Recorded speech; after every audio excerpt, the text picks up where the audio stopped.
accompagner Monsieur le Préfet pour un travail élégant, hiérarchique, et votre serviteur avec le directeur territorial de l'ONF, nous allons faire le vrai travail. Vous allez par là, vous avez 2 pelles. Voilà, une pelle à droite et une pelle à gauche. Qui veut accompagner Madame la directrice du cabinet, 2 femmes pelleteuses. Allez.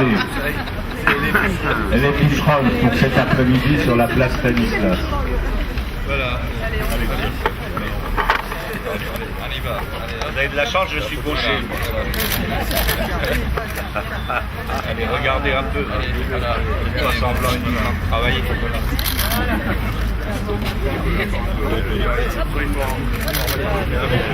Ah, c'est bien, hein? Il y a eu de l'entraînement au parc de Oh, j'en ai planté dans ma vie, maman, si vous saviez.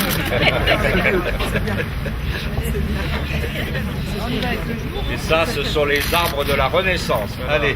Oh là.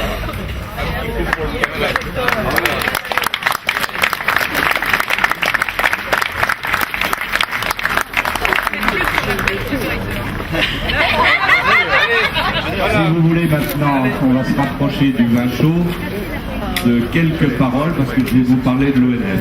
J'aime l'ONF. Ne vous inquiétez pas, monsieur le directeur régional, mais je dirai un mot de l'ONF dans sa globalité. Je vous invite donc très détente. Monsieur le Préfet, on s'est permis de se rapprocher de vos bureaux. On a une pensée pour Monseigneur Papin, qui vous prie de bien vouloir l'excuser. Je voudrais saluer Monsieur Jean-Pierre Renaud, lui il est en uniforme, on le reconnaît. En gros, il est directeur régional de l'ONF, une belle et grande maison, je vais y revenir. Il a la charge de 600 000 hectares de forêt en Lorraine, et quand on dit que la Lorraine est une des toutes premières régions forestières de France, et tous les ans, la forêt s'étend. Donc, ceux qui disent, qui écrivent ou qui stigmatisent la réduction de l'espace forestier en France et en Lorraine en particulier se trompent et vous trompent. Je voudrais aussi saluer tous mes collègues de la communauté urbaine et de la ville, puisque nous sommes en coproduction de services publics, d'entretien des arbres qui sont sous la responsabilité, ceux-là, de la communauté urbaine, monsieur le directeur général. On est donc bien sur une approche importante qui fait suite à un incident grave, je l'ai considéré comme tel, et vous aussi, je sais que ça a été le cas, et ça correspond, je dirais, à la fin d'une période, si vous voulez. Des femmes et des hommes qui, pour des raisons, et là plus d'hommes que de femmes, les femmes bûcheronnes, vous les verrez bientôt sur la place Stanislas, qui considèrent que venir manifester en ville, pour des raisons syndicales sur lesquelles naturellement je ne porte pas de jugement, ça consiste à laisser une trace en disant ils sont passés là et ils ont détruit, etc. On a connu ça avec d'autres milieux, dans d'autres professions.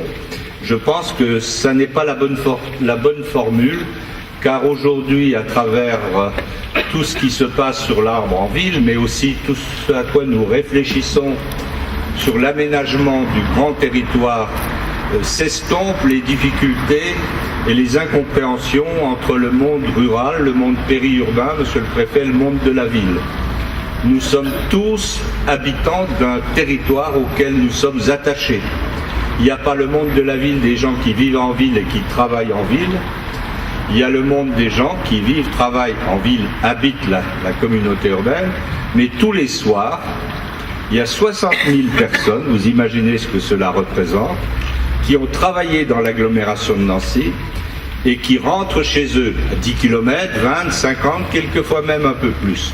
Ce qui veut dire que la mixité des regards que nous portons sur notre territoire dépasse les frontières administratives, théoriques de nos communes, de nos intercommunalités. Donc on peut très bien se faire entendre sans laisser des traces graves sur le patrimoine, et le patrimoine arboré, surtout lorsque cela fait partie de son métier. Mais je suis convaincu que ce genre de choses est sur une étape involutive et que nous allons, sur ce point de vue, vers des formes de respect réciproque. L'Assemblée générale des Nations unies avait décrété 2011 année internationale des forêts. La forêt, c'est 31% des terres de la planète, 80% de la biodiversité terrestre, 1,8 milliard de personnes dont la vie dépend de la forêt. En 2012, à Nancy, dans le Grand Nancy, notre intérêt pour l'arbre dans la ville ne faiblit pas. Nous sommes comptables de ce patrimoine arboré au même titre que d'autres formes de patrimoine, avec la même force, la même vigueur, simplement avec des techniques différentes. Je vous rappelle d'ailleurs que l'école de Nancy, c'était l'architecture, c'était la peinture, c'était la sculpture, mais c'était aussi l'exceptionnelle horticulture et les arbres. Et Gallet, de ce point de vue-là, a laissé des traces indélébiles dans le monde à travers des emprunts à la sylviculture depuis l'Extrême-Orient, les fameux arbres, les fameux ginkgos. Nancy et sa région occupent, monsieur le directeur régional, une place essentielle en tant que pôle forestier de premier plan. Je cite l'INRA, l'Office national des forêts, l'École nationale du génie rural ici, des eaux et forêts à quelque encablure, école interne rattachée à AgroParisTech. Et puis nous avons un élément très important de l'Observatoire européen de la forêt. Vous voyez donc que nous sommes sur une logique où nous nous retrouvons. Partenariat privilégié avec l'ONF, et puis monsieur le préfet, vous pilotez pour le compte de l'État un grand dossier qui est le classement de la forêt de Haye en massif protégé. C'est une décision que j'ai obtenue du ministre de l'époque, Jean-Louis Borloo, pour faire en sorte que cette forêt soit expertisée, protégée. Nous sommes aussi très attentifs au parc de loisirs de la forêt de Haye, et là aussi nous sommes sur un partenariat rénové avec l'ONF et avec les communautés de communes, mais essentiellement la communauté urbaine qui pilote ce dossier dorénavant. Nous sommes aussi sur des grands chantiers, l'entretien et l'évolution du parc de Brabois, qu'on vous a confié après la tempête de 1999. Nous travaillons aussi activement sur le dispositif Natura 2000 qui concerne le plateau de Malzéville. Et depuis peu, monsieur le préfet, la convergence entre les services de l'État, le Grand Nancy et la commune de Malzéville nous ont amené à aboutir au classement du parc de la Biétinée, dont nous allons refaire, dès que nous en serons les propriétaires, ce qui n'est pas encore le cas, un lieu exceptionnel, contemporain du début du 19e, montrant ce qui peut être fait à travers la sylviculture en ville. Nous nous retrouverons aussi l'année prochaine, puisque nous sommes sur un espace classé patrimoine mondial de l'UNESCO. Cela fera l'année prochaine 30 ans de classement.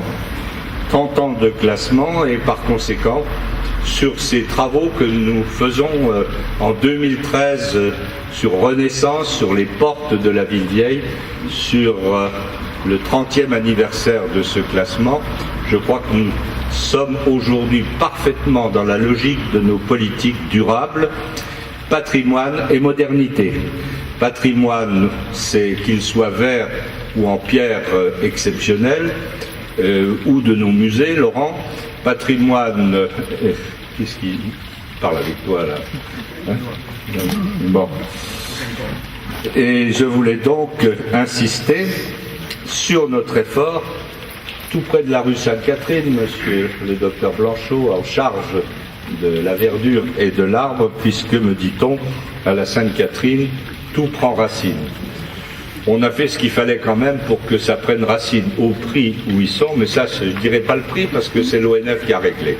Hein, c'est pas les contribuables de Nancy ou du Grand Nancy. Je voudrais que vous soyez rassurés sur cette approche des choses. En tout cas, ce sont de très beaux tilleuls. Alors, ça, on va pas changer le nom de la place, Madame Guida. Ça va pas être, puisque ce sont des tilleuls allemands, Unter den Linden, mais ça reste la place d'alliance, et d'une alliance au sens historique, mais aussi de l'alliance du progrès, de la modernité, et surtout dans ces périodes de difficultés et de tensions, de rassemblement, et ce dont aujourd'hui vous faites preuve est pour moi un signe d'amitié et de confiance dans l'avenir. Alors ces 7 tilleuls, les 7 piliers de la sagesse, vous voyez que j'ai bien fait de me couvrir, hein, docteur. Ils proviennent donc de pépinières amies, et je voudrais dire un mot, parce que c'est le travail que conduit Patrick Blanchot, pour réaffirmer la place de l'arbre dans la ville et dans l'agglomération. C'est une composante forte du paysage du Grand Nancy, et il est un des enjeux majeurs de la ville européenne durable. Nous sommes sur les bases d'une politique éco-responsable, et ce qui a été engagé entre Rive-de-Meurthe, Meurthe-et-Canal ou sur le plateau de Haye avec Laxou et Maxéville met l'arbre au cœur de la rénovation urbaine. Nous sommes donc quelque part des soignants des arbres, des experts pour aujourd'hui dire comment vont les arbres. Il y a des visites, des expertises régulières, et il n'y a aucun arbre qui n'est abattu, qui n'ait subi cette expertise antérieure et qui permet d'expliquer, preuve matérielle, comme vous avez un électrocardiogramme, une échographie, on fait la même chose pour les arbres. Donc ce ne sont pas des décisions bassement politiques, comme diraient certains, ou de méconnaissance du respect de la nature. Les arbres, c'est vivant, les arbres, ça pousse, ça grandit. Il faut faire très attention, notamment avec tous les problèmes urbains quelquefois, qu'ils puissent grandir dans de bonnes conditions, mais il y a aussi des moments où il y a une régénération. L'arbre dans la ville est donc un atout majeur. Nous avons à la communauté urbaine combien d'arbres à suivre, monsieur le directeur général, c'est pas Nicole ? 40 000 pour l'ensemble des 20 communes de la communauté urbaine. Nous en avons 13 000 sur le territoire de la ville, hors les parcs. Hein. Et nous sommes, je le rappelle, nous avons eu le prix national de l'arbre en 2009, et la certification ISO 9001 obtenue en juin 2010 sont l'expression d'une reconnaissance, d'un travail, d'une compétence, et je voudrais ici dire aux agents, aux cadres de la communauté urbaine de la ville que leur travail est exemplaire, réputé, qu'on vient souvent voir depuis d'autres villes, la manière dont on travaille à Nancy.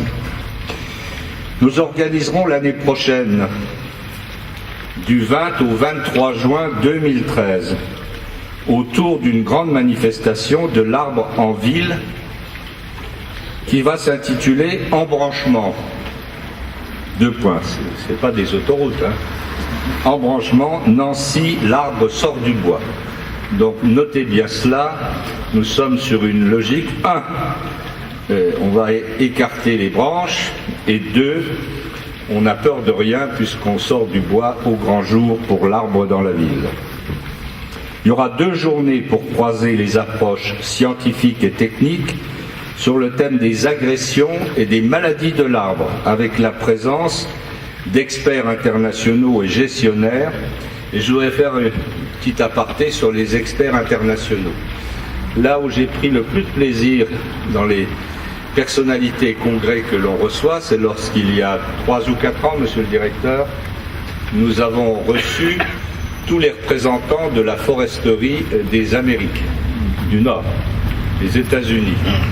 Et ils venaient dans un grand congrès à Nancy où il y avait 500 forestiers des États-Unis rendre hommage à Nancy, à l'école du bois, à l'ENGREF, parce que ce sont les forestiers de l'école de Nancy qui ont appris la foresterie à leurs collègues à l'époque aux États-Unis. C'est dire si à travers de la traçabilité, d'une force intellectuelle, d'une compétence technique exceptionnelle, on peut porter haut et loin notre force, je dirais, d'attractivité et de légitimité. Voilà, je pense que nous sommes ici à 2 pas du parc Gaudron. Nous avons sur l'année Renaissance des choses exceptionnelles à proposer pour l'année prochaine, mais de la même manière, Laurent, que Saint-Nicolas, dans quelques temps, va ouvrir l'année Renaissance à sa manière. Cette plantation d'arbres aujourd'hui est une forme de renaissance, car dans la Renaissance, il y a 2 beaux mots qui n'ont pas fini de faire jaser. Il y a l'approche historique très forte, dans laquelle la ville de Charles III est un symbole exceptionnel. J'étais promené ce matin, place Charles III, je trouve que c'est pas mal, moi je sais pas, allez voir, vous me direz, vous m'écrirez. J'attends avec infiniment de confiance le jugement des Nancéens.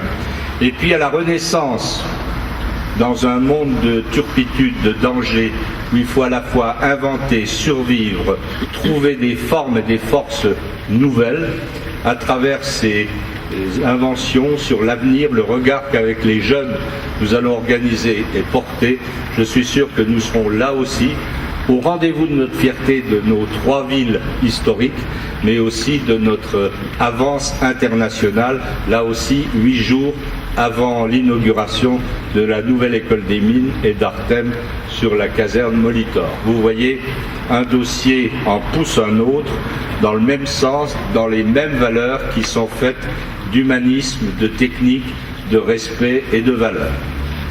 À vous de jouer.